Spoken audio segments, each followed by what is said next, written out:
Okay, so these are the data points which are unlabeled. Because these are unlabeled, that's why all the points are alike. Okay, these are not differently drawn. As you have seen in the previous examples where some points were drawn as triangle, some points were drawn as the rectangle. But here you can see that all points are drawn alike.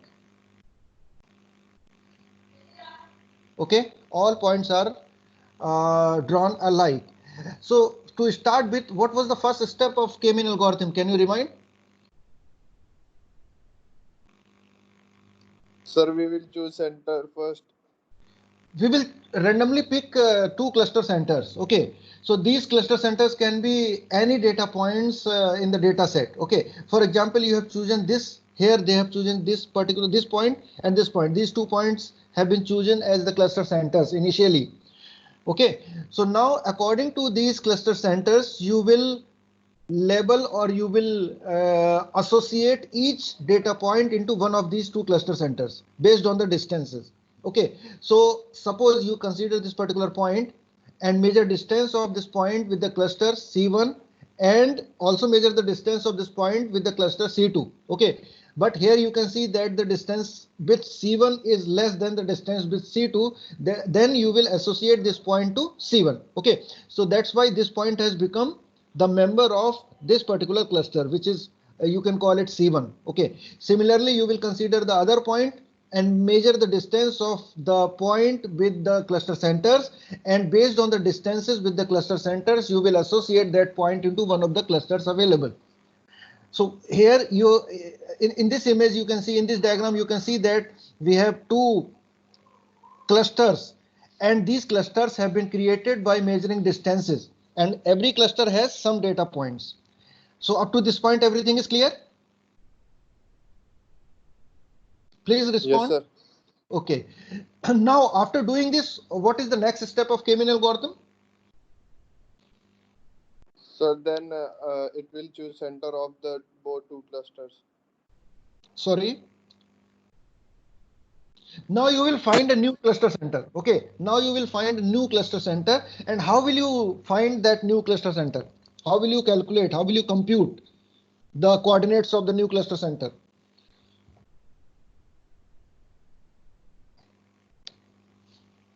By taking mean of the data points. Okay, suppose these are the data points, then suppose this is x1 y1, x2 y2, x3 y3, x4 y4. Then what will you do? You will get x coordinate of the new cluster center by x1 plus x2 plus x3 plus x4 divided by 4, and y1 plus y2 plus y3 plus y4 divided by 4. So that will be, those will be new coordinates of the new cluster center of cluster C1. Similarly, you will calculate the cluster center for cluster C2. Okay, so this plus is denoting the cluster center, new cluster center of C1, and this is denoting, this plus is denoting the new cluster center of the cluster C2.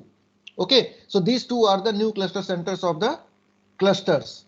Now again, after doing this, you will again move to the first iteration, first step, in which you were associating each of the data point to one of the cluster centers. Okay, so again you will consider each and every data point, compute distance of each point with the cluster centers, these two cluster centers, and based on the distances you will again associate those data points with one of the clusters. Up to this point everything is clear? So this is what this is, recomputation of the centroids. Clear? Yes, sir. Okay, so you have recomputed the centroid, and after that you will associate each data point with the cluster center, newly generated cluster centroid or centers or centroid. Okay, so here you have considered all the data points one by one, and here you can see that this particular point, this point which was previously closer to the this point, I'm talking about this particular point. Okay, this particular point. So this point was, here you can see that this point was previously more closer to clusters centroid of cluster 2. Okay, and it was far from the centroid of the cluster 1. So as you can see, this distance is larger than this smaller distance, this distance. Okay, that's why this Yes, data sir. point was associated with cluster C2. Okay, but when the positions of the centroid has been changed, then you can see that now this data point is closer to C1, okay, as compared to the distance with C2. So now this particular data point should be associated with C1 rather than C2. So the membership of this data point has been changed here in this case. So now what is happening here? So now you can see that this particular data point, this point, we are talking about this point. Now this point is member of C1, cluster C1, and this point has been drawn from the cluster 2 and it has been associated with cluster 1. Okay, so this is the new membership. So after this new arrangement of, or after this new assignment of the data points, you have to compute the centroid again by computing the average as you have done in the last iteration. So here again you will compute the cluster center. So this is the new position of the cluster center or centroid. Okay, again you will consider each and every data point and associate each data point with the cluster center, and this process you will repeat again and again, and you will continue until you don't see any movement or any shifting in the movement of the centroid, any shifting in the centroid. Okay, so when the centroids are not moving or not shifting from its original position, then you will see that you have converged and now you have to stop the algorithm. Up to this point everything is clear. This example is clear, I think. Yes, sir. Okay, now you can see the algorithm. Okay, so here what we were doing, choose k data points as the initial centroid. In the example we have the value of k was 2 because there were two clusters. We have considered that there are two clusters. So the value of k was 2. So choose k data points as the initial centroid. Okay, now for each data point x of the data set. Okay, so for each data point you will consider each and every data point and compute for each the data point, compute the distance from the centroid. Okay, compute the distance of each data point from the centroid. Okay, and assign the data point to the closest centroid. Is it clear? As you were doing in the example, and this process will be repeated Yes, again sir. and again and again. I will run up each and every data point of the data set. Okay, after finishing of this loop, you will recompute the centroid. Okay, using the current cluster membership. Now, again, you will repeat the same thing. Again, you will repeat the same because the position of centroid has been changed. Then obviously the association of the data point will also be changed, will also be changed. And then you will have to associate the data points again to the closest centroid. And this you will do by this for loop. Okay. And this thing should be repeated again and again until the stopping criterion is met. And what should be a stopping criterion? You can choose a particular distance that shifting is, if the shifting is less than that particular value, then you will stop this algorithm. Okay, is it clear? Yes, sir. Yes, sir. If there is Yes, any sir. question you can ask. Okay, the k-mean algorithm can be used for any application data set where the mean can be defined and computed. This is a drawback of the k-mean algorithm. You can use k-mean algorithm where the mean can be defined, that is for the numerical data only. Okay, because k-mean algorithm is using mean, and mean can be computed only where you can compute the mean. Okay, you can calculate. So that can be done only if the numerical data is given to you, then only the mean can be computed. Okay, so in the where the mean cannot be defined, as you can see in the categorical data, poor student, good student, bad students. Okay, so in that case, you cannot use this k-mean algorithm where the mean cannot be computed in the category or label data. In the Euclidean space, the mean of a cluster is computed with like this, Okay, M 1 upon Cj. These are the total number of classes, and for each class you are computing the mean. Okay, and this is the distance measurement criteria. You can calculate the Euclidean distance using this formula. Now strength of k-mean. Next thing is strength of k-mean. Simple, easy to understand and to implement. Okay, efficient. Time complexity is linear. TKN. TKN is the time complexity, where n is the number of data points, k is the number of classes, t is the number of iteration. Since both k and t are small, k mean is considered as linear algorithm. So the complexity of this algorithm is relatively less. K-mean is most popular clustering algorithm. It terminates at a local optimum if SSE is sum of squared error. Sum of squared error is used. The global optimum is hard to find due to complexity. Now these are the weaknesses of the k-mean. The algorithm is only applicable if the mean is defined. Okay, this is the main drawback of the algorithm, main problem or weakness of the algorithm, because you cannot use this algorithm if mean cannot be defined. For categorical data, k-mode, the centroid is represented by most frequent values. The user need to specify k. This is another weakness. You, before starting the algorithm, you must know the value of k. You have to define the value of k before starting. Means when data, this point should be very much clear. When data set is given to you, actually you don't know how many clusters will be there after the running of the algorithm or after the using the method. You don't know the exact number of clusters. Even then, you have to assume the number of clusters, because this algorithm takes input the value of k. You have to define the value of k if you want to use this algorithm. So you have to assume that what is the cluster in the data set previously, before the starting of the algorithm. So this is another important thing. Now this another weakness is this algorithm is sensitive to outliers, because you know that mean is sensitive to outliers. Okay, outlier is a data point which is too far from the data set, too away from the most of the points of the data set. Okay, so that is called outlier. For example, suppose in a class most of the students are having marks between 50 and 60.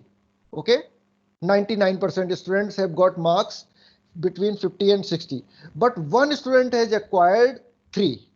Okay, so that would be an outlier, because just because of that particular student, or just because of one number, the value of mean will be significantly changed. Okay, so these outliers should be dropped. So this algorithm is not good in handling the outliers. You have to drop those outliers. Inclusion or insertion or existence of outlier in a data set may be due to the actual data, or may be due to a noise. Maybe due to a noise. Noise means data. So outlier may be a wrongly entered data. Okay, so this algorithm is not capable of handling this outlier data. Outliers are data points that are very far away from the other data points. Outliers could be errors. It is not necessary errors. This should be noted. It is not necessary that all outliers are error. The data can be real also, because any student can get 3 also. Okay, so it is not impossible. So it could be error, but it could also be error. It is possible that the data could be by mistake entered in the system. So outlier could be error in the data recording, or some special data points are very different values. So this is the weakness, because suppose here you can see that these are the data points of cluster 1 and these are the data points of another cluster, but you have one outlier which is far away from the most of the points of the cluster 2. But because of this outlier only, your mean has shifted here, which would be here if this outlier was not available. Is it clear to everyone? Okay, so what is the solution for this problem? You should leave this outlier and consider all the data points which you think that are not outlier and which you think that they are the member of a data set. Now, weakness of the k-mean to deal with the outlier. One method is to remove some data points in the clustering process that are much farther away from the centroid. Okay, so this is a point how you can just avoid these outlier. You should avoid or you should leave those points which are much further away from the centroid. Another method is to perform random sampling. Okay, since in sampling we only choose a small subset of the data point, the chance of selecting an outlier is very small. Okay, so this is another solution, that in place of taking all the points, you take only few data points or you take samples from the data points. So it is more probable that outlier is left, outlier is not selected in the sample, and your clustering will be good. Up to this point, everything is clear? Yes, sir. Okay, the algorithm is sensitive to initial seed. Okay, initial seed matlab? What is meant by initial seed? The initial centroid which we are selecting. Okay, so the iterations of the algorithm will depend on the cluster centers or centroid which we have initially selected. Because we have those centroids were selected randomly, that's why suppose you have selected this centroid, these 2 points as the centroids of the 2 classes, or these 3 centroids as a cluster center of the 3 clusters. Okay, so the number of iterations will be different if you select any other 3 points except these 3 points in place of these 3 points. Okay, so the selection of cluster centers will affect the number of iterations of the algorithm. Okay, so this algorithm is sensitive to the initial seeds. This is important point to note. So if we use different seed, then good result. Okay, as you can see in this algorithm, there are 2 iterations.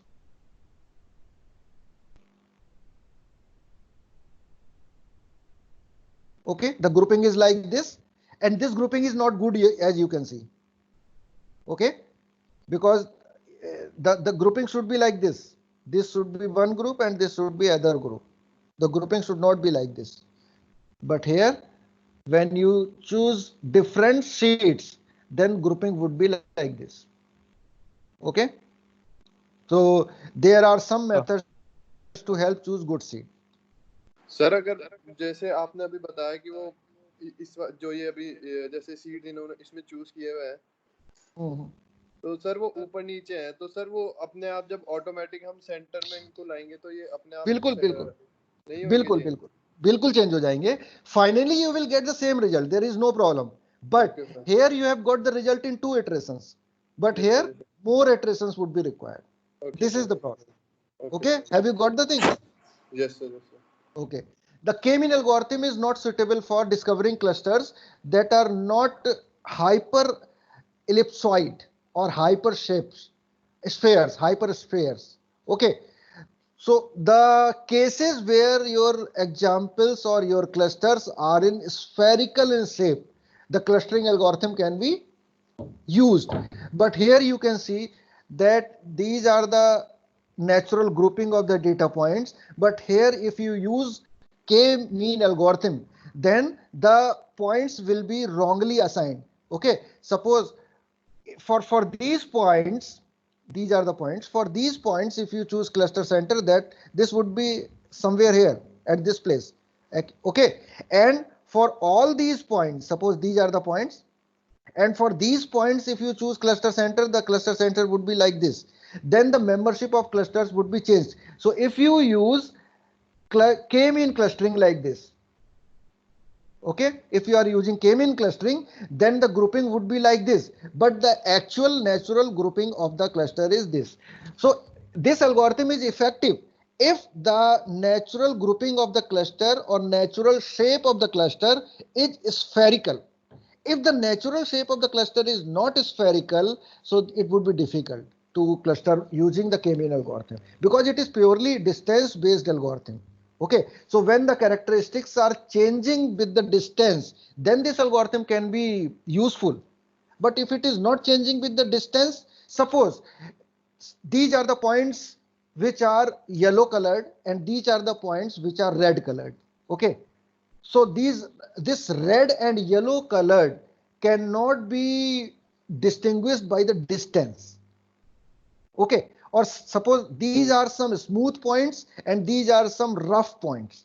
Okay, and these points are arranged in this particular shape, so k-mean will not help in this case. Okay, sir कितने ही clusters हो सकते हैं वैसे? this is the important question. You have to assume initially cluster कितने भी हो सकते हैं.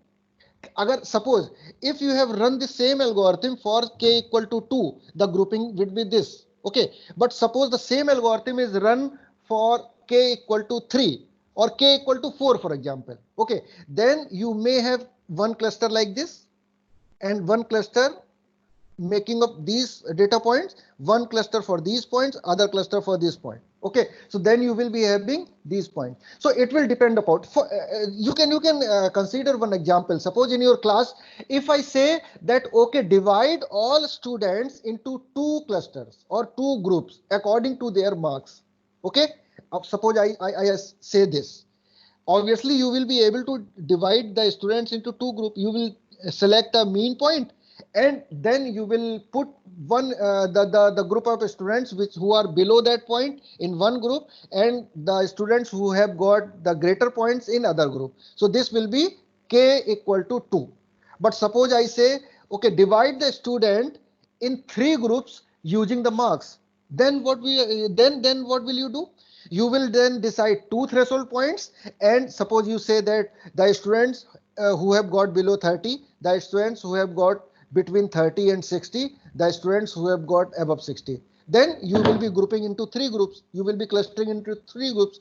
So how many clusters would be there is not a question. How many clusters you want is the question. Is it clear? Yes, sir. Okay, so question is not this that there how many natural clusters are there in a group. The question is this, how many clusters you want. Okay, so you may want 5 clusters. The students will be divided into 5 groups based on the same criteria. There is no problem. Despite weakness, k-means is still the most popular algorithm due to its simplicity, efficiency, and other cluster algorithms have their own list of weakness. No clear evidence that any other clustering algorithm performs better in general. Comparing different clustering algorithm is a difficult task. No one knows the correct cluster. Yes, this is the answer of your question. No one knows the correct number of clusters. Actually, the number of clusters will be depending on your assumptions. How many clusters do you want? The data will be divided into those many clusters.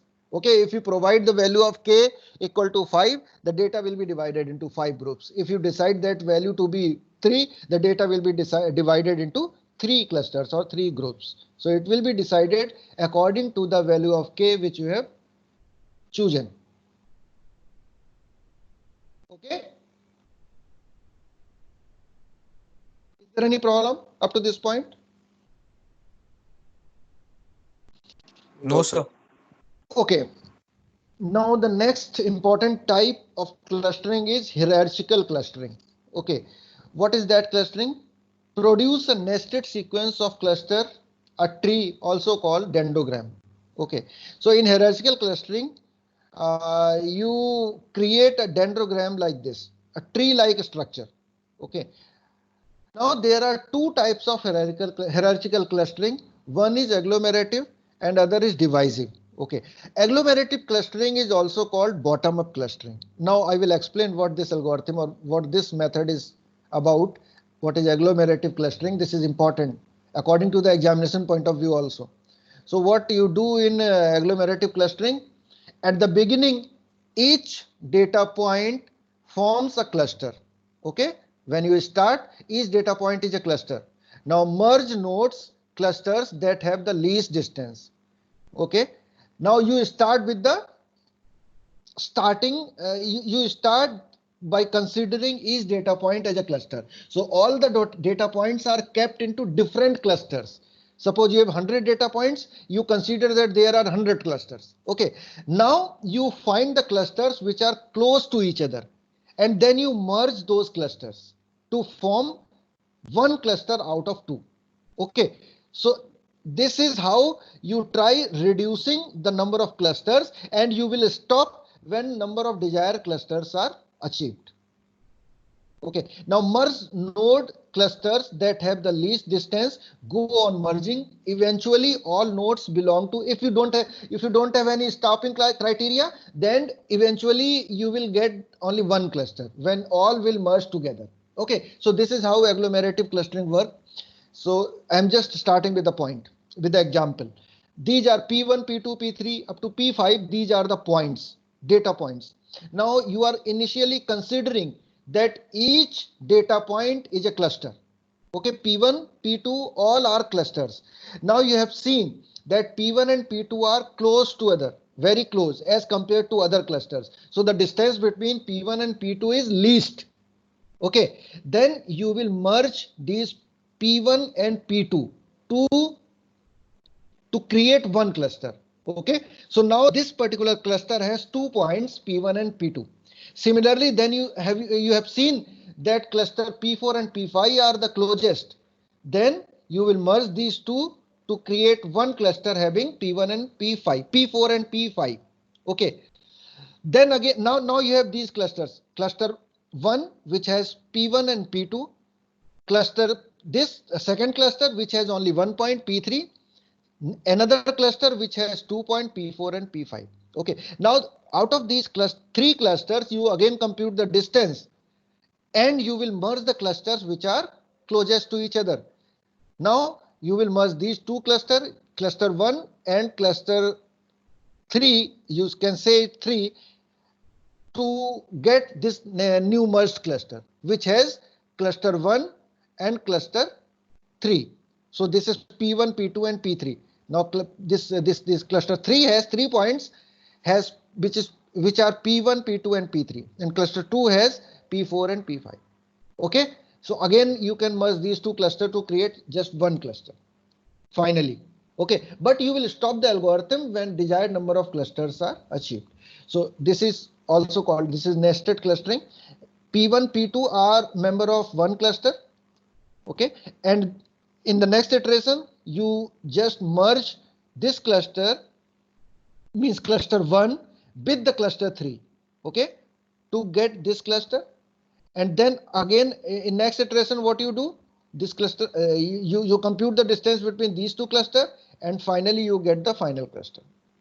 Okay, but if you don't want to merge, then this outer circle will not be drawn, and then you will be having, if the value of k equal to 2, then you would be having one cluster having P4, P5, and other cluster having P1, P3 and P2. Now suppose if the value of k is 3, then can you tell me which points will be in cluster 1 and cluster 2 and cluster 3? Can you tell me if the value of k is 3?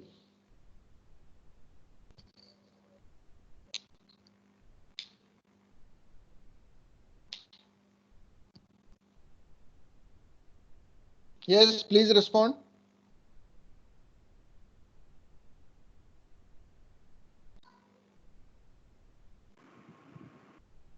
So, sir, I didn't get it, sir, actually. What is the problem? Where you have not got it? Sir अगर हम P3 sir ये P4 और P5 के साथ क्यों नहीं cluster हुआ, मतलब उससे कुछ फर्क पड़ेगा? फर्क क्यों नहीं पड़ेगा? डिस्टेंस के, मैंने अभी बोला ना आपको, these are the points which are in separate clusters initially. P1, P2, P3, P4, P5, these are the separate clusters. Now you will compute the distance of the points between the points. Okay, P1, P2, P1, P3, P4 and P5 and P2, P3. So between all the points you will compute the distance, and then the closest points will be merged together. Okay, so P1, P2 are the closest point, you will merge these two. P4, P5 are the closest, then you will merge these two. Okay, and then you will merge this cluster having P1, P2 with Cluster 3 having P3. So it will create another point, another cluster. So this is gradually you are merging. Yes. तो आपके question का तो answer ये हुआ कि fourth वाला cluster हम consider नहीं करेंगे क्योंकि हम नंबर ऑफ क्लस्टर्स तो पहुंच गए अपने 3 वाले। 3 पे अगर पहुंच गए तो 3 पर रुक जाएंगे। हाँ, ठीक फोर्थ है, वाला कंसीडर नहीं करेंगे। 4 वाला कंसीडर नहीं करेंगे। ठीक है, तो you will yes sir. Stop. So if you, ठीक है, समझ में आ रही है बात? Yes sir. Okay, yes sir, yes sir.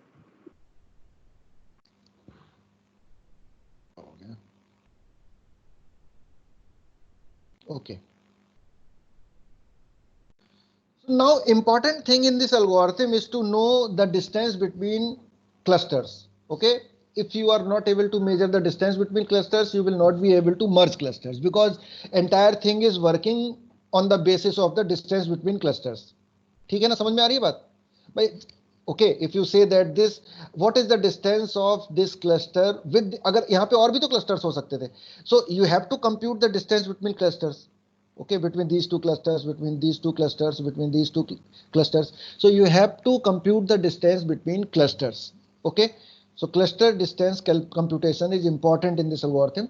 So a few way to measure the distance of two clusters. There are the algorithms, or there are the methods, you can say: single link, complete link, average link, and centroid. Okay, so these are the methods which you can use. So first is single link method. What this method is? Can you tell me why we are using these methods? For what we are using these methods? Sir, for distance? Yes, to know the distance between clusters. The distance between two clusters is the distance in this single link method. The distance between two clusters is the distance between two closest data point. Okay, so in single link clustering algorithm, you will compute the distance of two closest data points of the two clusters. Okay, so in this thing, suppose this is one cluster, this is another cluster. So the distance between these 2 points, I believe these 2 points are closest to each other. So the distance between these 2 points will be considered as the closest distance of the cluster. Okay, so this is one thing. Yes sir.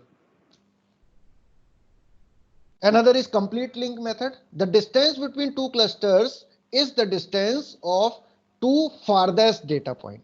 Okay, so this is another important thing, another method where you consider the distance of two farthest data points. Okay, now average link. Yes sir. A compromise between the sensitivity of the of complete link clustering of the outlier. अब इसमें what we do in average link, the distance between, this is the method. The distance between two clusters is the average distance of all pairwise distances. All pairwise distances. Okay, so you will compute distances of all pairs of the two cluster, and then you compute the average of all the distances. Okay, next method is centroid method. It is very simple. The distance between two clusters is the distance between their centroids. Okay, any problem up to this point? No sir. Okay, No sir. now yes, if you want to ask something, you can ask now.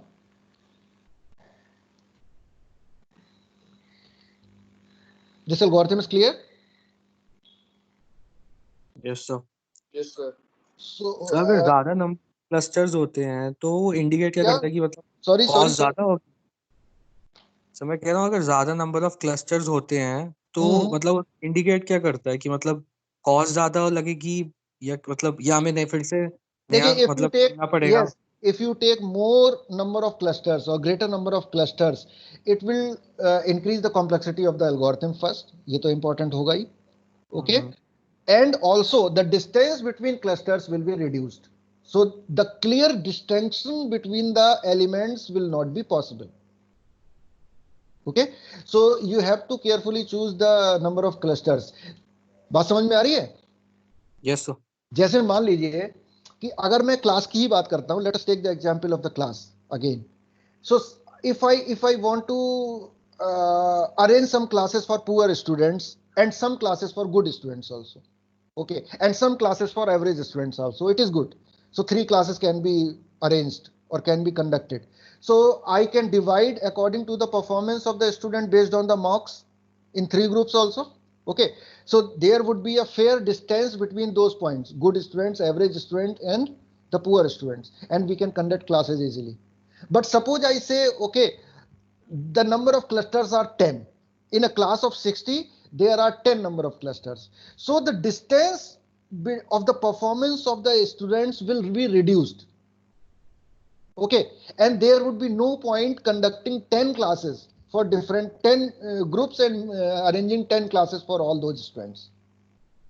Okay तो जब आप 10 groups बनाओगे किसी एक class के, तो उन class के ग्रुप्स के बीच के इंटेलिजेंस लेवल में भी डिफरेंस कम हो जाएगा, एवरेज डिफरेंस कम हो जाएगा. अगर आप 20 ग्रुप्स बनाओगे तो उनकी डिस्टेंस और कम हो जाएगी. मींस इस तब क्या होगा कि जैसे मान लो आपने 20 ग्रुप्स बना दिए, तो whatever treatment you are providing for one group will also be applicable for another group which is very closest to that group. So why you are conducting the different classes?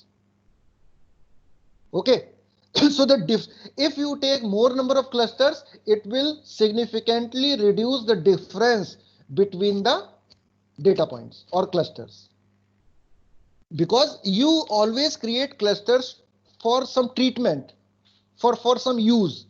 Suppose you are a marketing professional and you want to make clusters of the customer. If you have created too many clusters, then what treatment you will provide to all the so many clusters, and clusters will be then close to each other. And when the clusters are very close to each other, why you are providing different treatment to the different clusters? Okay. तो ये important चीज होती है कि जब आप ज्यादा number of clusters कर देते हैं तो उनके बीच की प्रॉपर्टीज के का डिस्टिंक्शन कम हो जाता है, उनकी प्रॉपर्टी का डिफरेंस कम हो जाता है. तो आप क्लस्टर बना ही क्यों रहे हैं? अगर वो डिफरेंस इतना कम है कि वो एक ही क्लस्टर में रखे जा सकते हैं, तो आप अलग अलग क्लस्टर्स क्यों बना रहे हैं? So that's why it is important to decide the appropriate number of clusters. Okay, is it clear? Yes, sir. Okay, any other problem? No, sir.